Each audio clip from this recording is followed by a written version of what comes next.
Halo, assalamualaikum warahmatullahi wabarakatuh. Selamat datang di channel saya Hendra PBE. Sebelum menonton, jangan lupa bantu like, komen, dan juga subscribe dan juga share-share. Kali ini saya ingin berbagi ataupun sharing-sharing tentang cara merubah tombol keluar ataupun tombol untuk kembali menjadi tombol gestur tarik ke bawah ataupun ke samping di HP Vivo Y18. Kalian bisa cari pengaturan, lalu kalian bisa masuk cari namanya sistem, lalu kalian pilih navigasi sistem di situ. Kalian ubah yang navigasi gestur seperti ini.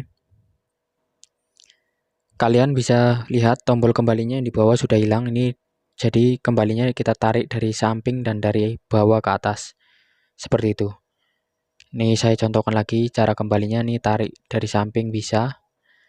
Kalian bisa carinya di sistem dan di sini kalian masuknya ke navigasi sistem. Begitu caranya. Terima kasih. Wassalamualaikum warahmatullahi wabarakatuh.